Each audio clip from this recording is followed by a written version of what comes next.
ये हम इसलिए कह रहे हैं कि रूस के विदेश मंत्री हिंदुस्तान आ रहे हैं। ऐसे में जबकि रूस और यूक्रेन के बीच युद्ध चल रहा है, पूरी दुनिया रूस से दूरी बना रही है, रूस के विदेश मंत्री जो कि पुतिन के बहुत करीबी माने जाते हैं, वो भारत के दौरे पर आ रहे हैं। ऐसे में कैसे दिल्ली के कूटनीतिक रास्तों से कीव में युद्ध विराम की कोशिशें हो रही हैं, इसी पर देखिए मेरे सहयोगी प्रणय उपाध्याय और नीरज राजपूत की ये खास रिपोर्ट।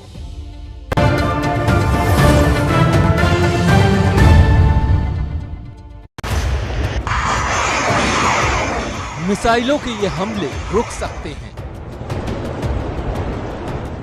टैंकों का ये विध्वंस टाला जा सकता है, सैनिकों की ऐसी शहादत को रोका जा सकता है।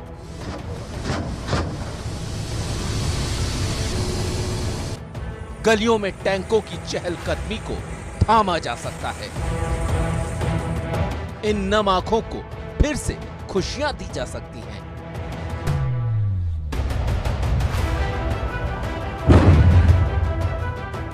जी हां, यह सब मुमकिन है।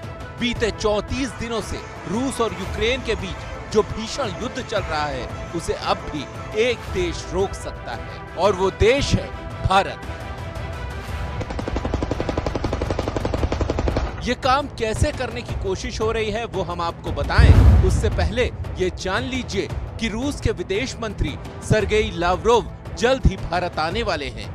युद्ध के दौरान ये रूस की ओर से भारत की सबसे बड़ी यात्रा होगी। 30 और 31 मार्च को चीन में अफगानिस्तान मामले पर होने वाली बैठक के बाद रूसी विदेश मंत्री भारत आएंगे। युद्ध के माहौल में जब रूस किसी की बात तक नहीं सुन रहा, ऐसे में वो विदेश मंत्री के रूप में अपना दूत भारत क्यों भेज रहा है, इसके गंभीर मायने समझने के लिए आपको बीते कुछ दिनों में भारत आ चुके या आने वाले बड़े नेताओं पर नजर डालनी होगी। रूस के विदेश मंत्री सर्गेई लावरोव जल्द भारत के दौरे पर आ रहे हैं, ये हम आपको बता चुके हैं। लेकिन इस यात्रा के ठीक बाद इजराइल के पीएम नफ्ताली बेनेट भी भारत आएंगे। बेनेट पहले 2 अप्रैल को भारत आने वाले थे, लेकिन कोरोना पॉजिटिव होने की वजह से उनकी यात्रा की तारीख आगे बढ़ गई है। लेकिन उससे पहले यूक्रेन को NLAW जैसे एंटी टैंक हथियार मुहैया कराने वाले ब्रिटेन की विदेश मंत्री एलिजाबेथ ट्रूस 31 मार्च को दिल्ली आ रही हैं। चीनी विदेश मंत्री वांग यी और जापानी पीएम फुमियो किशिदा हाल ही में भारत यात्रा से लौटे हैं।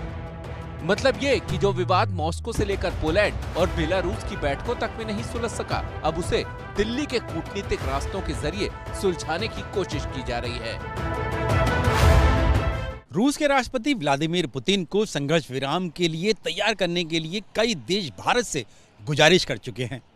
सूत्रों के मुताबिक भारत भी अमेरिका और दूसरे पश्चिमी देशों को साफ कर चुका है कि रूस के साथ बातचीत का गलियारा खुला होना चाहिए, क्योंकि अगर ऐसा नहीं हुआ और रूस पर प्रतिबंध लगते रहे तो रूस चीन के करीब जा सकता है। यूके की फॉरेन मिनिस्टर, जो फॉरेन सेक्रेटरी बोलते हैं, लिज ट्रूस आने वाली हैं। फिर रशिया के फॉरेन मिनिस्टर भी यहाँ आने वाले हैं, और अभी चीन के फॉरेन मिनिस्टर भी आए थे।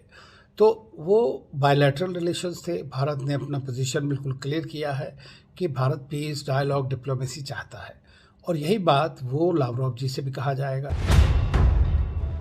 बीते 1 महीने के दौरान पीएम मोदी ने रूसी राष्ट्रपति व्लादिमीर पुतिन और यूक्रेन के राष्ट्रपति वोलोदिमीर जेलेंस्की से 2 बार बात की है। भारत के लिए रूस टेस्टेड और ट्रस्टेड टीम पार्टनर भी है, इसीलिए दुनिया मानकर चल रही है कि अगर भारत बीच बचाव करता है तो मामला सुलझ सकता है। दुनिया ये समझती है कि भारत शांति के साथ खड़ा है, भारत सॉवरेनिटी के साथ खड़ा है, टेरिटोरियल इंटीग्रिटी के साथ खड़ा है। हमें थोड़ा और प्रोएक्टिवली इस बारे में बात करनी चाहिए, जैसे सारे दुनिया के लीडर्स चाहते हैं और देख भी रहे हैं। संयुक्त राष्ट्र पुतिन से अब तक सैकड़ों बार युद्ध रोकने की अपील कर चुका है। पुतिन पर दबाव बढ़ाने के लिए उसने तमाम देशों को लामबंद भी किया, फिर भी नतीजा नहीं निकला, तो आखिर में उसकी उम्मीद भी भारत पर आ टिकी है। भारत एक गुटनिरपेक्ष देश रहा है, जिसने युद्ध को कभी बढ़ावा नहीं दिया। नेहरू से लेकर अब तक पीएम कोई भी रहा, गुटनिरपेक्षता पर भारत की नीति और नियत नहीं बदली। इसीलिए दुनिया को भरोसा है कि भारत ही वो मुल्क है जो बिना भेदभाव दुनिया पर मंडरा रहे तीसरे विश्व युद्ध के खतरे को टाल सकता है। अंतर्राष्ट्रीय मंच पर भारत की छवि बदली है। और उसके लिए दुनिया का भरोसा बढ़ा है। दुनिया ये जानती है कि भारत शक्तिशाली होने के बावजूद संवाद को बढ़ावा देता है।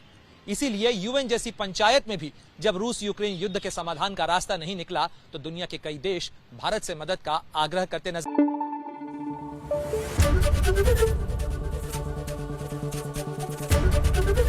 एबीपी न्यूज आपको रखे आगे।